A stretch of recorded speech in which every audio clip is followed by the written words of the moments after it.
As an SBIR and STTR funding agency, the Department of Energy naturally has a Phase 1 and a Phase 2 solicitation and award. However, DOE has a few other phases you should be aware of. To start off with, DOE has a Phase 0 award. Their Phase 0 award matches you with experts at Dawnbreaker who will work with you to prepare a compliant Phase 1 proposal. To be eligible, you have to have never submitted an SBIR or STTR proposal to DOE. You have to meet SBIR and STTR eligibility requirements, and you have to match with one of the release topic areas. If you meet these requirements and are selected to participate, experts will work with you in one or more key service areas, whether it's LOI review, registrations, market research, proposal preparation, or review. This can be very valuable and complementary assistance that supplements the tools and resources available in your region, such as those that the NM program offers. To learn more, visit the Phase 0 site at DOEphase0, that's in the number 0, .dawnbreaker.com. Now, past the Phase 0 program, DOE has the standard Phase 1 and Phase 2, or, well, close to standard. A couple key things to know for DOE. The first is that DOE has an accepted date for submitting your Phase 2 proposal, which actually comes at about the 9.5-month mark during your Phase 1 period of performance.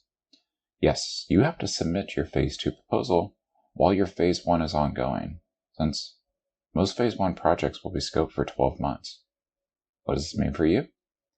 Either you need to shorten the length of the project, or, most people do, you really need to front-load validity and feasibility aspects for the first part of the project, because you're going to want to have that data to continue on to your Phase 2. You're going to want some sort of results in hand that show feasibility and validity towards your innovation, as that will be critical for a successful Phase 2 submission. The second aspect, which gets into the heart of our conversation here, is that DOE actually has 3 Phase 2s, and you can qualify for up to 3 Phase 2 awards. In addition to a general Phase 2 like other agencies, DOE has a Phase 2A and a Phase 2B. These are considered their second Phase 2 award. Now, you can have either a Phase 2A or a Phase 2B, but you can't have both. And that's because of the different purposes for the A or B selection. A Phase 2A is additional funding for research and development that is aligned with the original scope of work. Essentially, Phase 2A is a buttress. You did a lot of great technical work in your Phase 2, but you didn't get all the way to the goal line. For example, let's say you were developing a new type of electrical insulating material for copper wire. You had a lot of great preliminary results with a proprietary carbon-silver blend, but when it comes down to production, you find out that shifting the matrix of the materials to slightly more carbon will almost double the lifetime of it, and you need to do more R&D around how that affects the energy transference and line friction over long distances. That's going to be a large change to your initial product and focused around activities that do align with the original scope. So that'd be more adequate for a Phase 2A project. Now, Phase 2B is for additional research and developmental tasks, things that don't match the initial scope of work, but really are about transitioning the innovation towards commercialization. Phase 2B review criteria puts much more emphasis on impacts of the innovation, and you need to have a very well-reasoned and explicit commercialization path.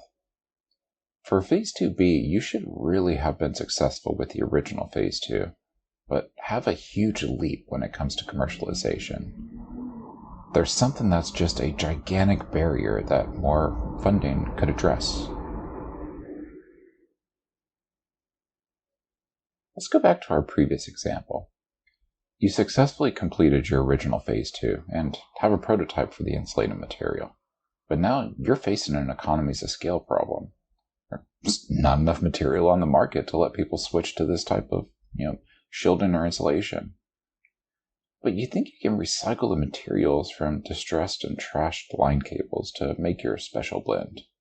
So now you got to see what the boundaries are for these recycled materials and whether they can adhere to the carbon in the required chain to form the bond needed to produce the material.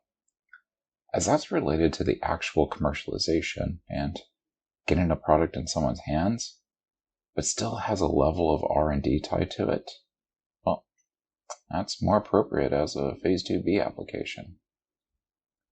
Now let's say you did get your Phase 2, and then either a Phase 2A or Phase 2B. You've now tapped the well dry on DOE funding and have to go out there and start fully raising investment or other funds to finish your march to the commercial market, right? Well, not exactly. Remember earlier I said you can have up to 3 Phase 2s? So a Phase 2 and then a Phase 2A or B is only 2. What's a third? The third is a Phase 2C.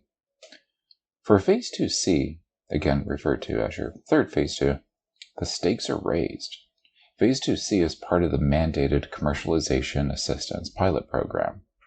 As such, the focus of a Phase 2 is going to heavily lean towards the commercialization of the technology or product, and weighted criteria around the soundness of the commercialization approach, the likelihood of the innovation providing societal benefits, the belief that commercialization efforts will be rewarded. In fact, commercialization is so focused upon with the Phase 2C that one of the requirements is to have third-party investment matching funds. It's a 100% match to the federal dollars. Our federal funds are, at the heart of it, dollar to dollar. If you want to request a Phase 2C of $1 million, you have to come up with matching funds of $1 million. And it has to come from things like non-SBIR government-funded venture capitalists or individual investors. It has to be cash, it can't be internal, and it can't be debt obligation like a loan. And they've got to be available at the time the period of performance starts, and it has to be in hand. It can't just be a guarantee or a letter of credit. If you don't have them in hand, it'll be reduced to match what you do have available, and you have to completely use up those matching funds. You can't hold on to them for a rainy day.